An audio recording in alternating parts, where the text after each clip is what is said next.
Hey y'all! Today I want to share with you the ultimate hair health recipe. I've been doing this simple rosemary water routine for years, and let me tell you, it has changed my life. As you can see, my hair is long, strong, healthy, and happy. Start with the most important ingredient, a bunch of fresh rosemary sprigs. You may have been hearing some buzz about this magic rosemary hack recently, but it's actually been around for ages. For centuries, rosemary has been used for food and medicine, originating in the Mediterranean area. When used on your hair and scalp, it can improve circulation, have anti-inflammatory properties, and promote nerve growth. All of these things together can mean reducing or even preventing hair loss, while also helping with dandruff and itchiness, because nobody wants that. Okay, to begin, it's important to rinse your rosemary in fresh water before we do anything else with it. Especially if you bought it from the grocery store. Cause, girl, who knows where that's been? Better safe than sorry, especially with something you're going to put on or in your body. Next, I spread my rosemary out on a clean kitchen towel to let it dry a bit.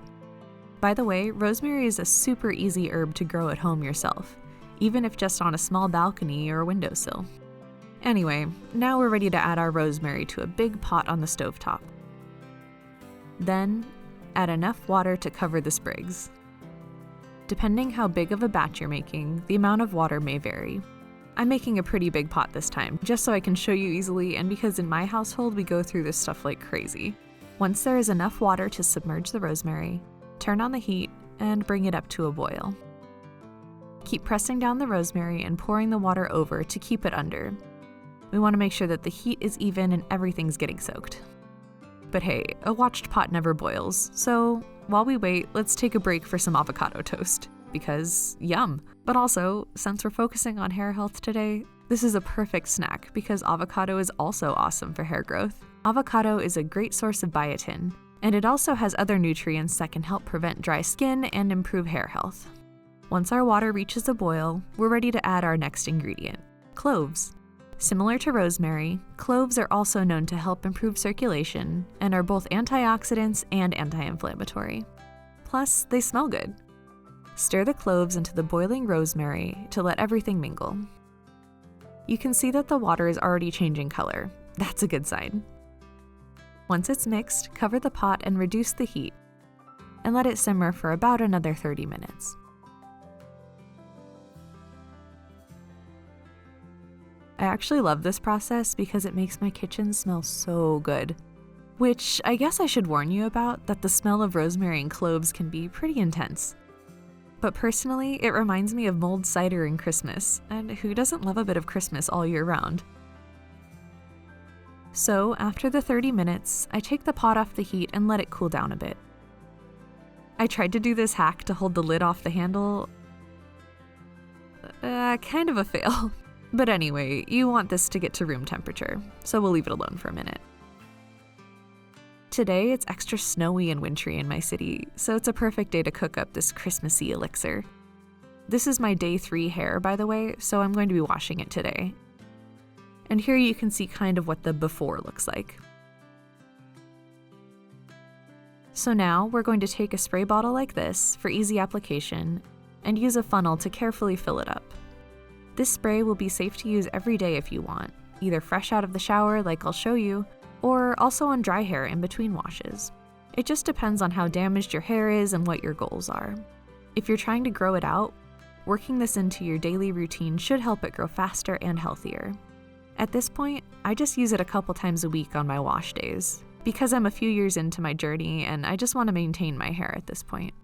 I started using rosemary water on my hair about 5 years ago now, I think, because I was experiencing some hair loss from stress and I looked all over the internet for some natural solutions. And oh my gosh guys, it worked so well that I don't think I'll ever go back. I swear by this and have got my entire family hooked on it too. I like to store my spray in the fridge, especially right now after preparing it to make sure it cools down all the way before I use it. I had some extra liquid in my pot still, so I'm filling the second bottle so I have more refill when I need it. But unfortunately you can't really store it for more than 2 weeks. So plan accordingly. With the leftover rosemary and cloves, I usually freeze them and can get at least one more round of rosemary water out of them. Of course, you could also use it for cooking. Okay, so now I'll show you my hair washing routine. I'm washing my hair like normal with shampoo, being sure to really massage my scalp, working the product through, but also helping to stimulate hair growth. And it just feels so good, you know? It's not only super good for your scalp, but also very relaxing.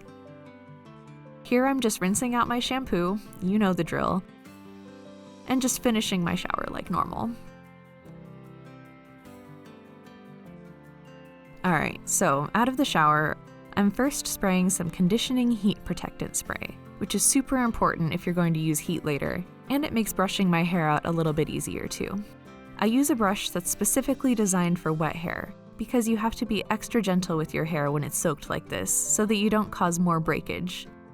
Anyway, be sure it's all completely combed and no tangles before the next step. Here's my rosemary spray, and let's just test this sprayer. Yep. Okay, so then I just spray it near my roots, and then use my fingertips to massage it into my hair and scalp where I sprayed. I kind of work my way through my hair in sections, being sure to get all parts of my head and really taking my time with the massaging. The type of sprayer I'm using is awesome because it still works even if you hold it upside down, which makes reaching the back of your head so much easier. But yeah, just do the best you can and get that rosemary water everywhere. And massage, massage, massage. Ah, it feels amazing. Scalp massages like this, whether during the shower, on wet hair like right now, or just any time, are all awesome for hair growth in general, because it helps improve circulation and relieve tension, and can also help release dead skin cells and old product buildup. Obviously, I'm doing this whole process by myself right now, but it's lovely to ask your partner if you have one, or maybe a family member, to trade massages and help you get those hard-to-reach spots. This can be a fun self-care routine to have together. As you can see, for me, I used this much of the bottle for one session, so a little bit goes a long way. But like I said, my whole family uses this, so the amount I made is what we'll need for 2 weeks. Now I'm just drying my hair a little bit, but you could also let it air dry if you prefer. And once it's all dry and styled, here are the results. If you'd asked me 5 years ago if I ever thought my hair would be this long, I wouldn't have believed it. It's so shiny and silky, and truly the key change has been taking care of it at the roots with this rosemary clove water and the daily scalp massages. If you look closely at my roots, you can see that the hair is growing thick and evenly, and that it's the perfect balance, neither too dry or too oily. So, if you want strong, healthy hair like mine, I hope you try this. Thanks so much for watching, and I hope this tutorial was helpful. Be sure to let me know in the comments if you try it, and like and subscribe for more health and beauty tips. See you next time!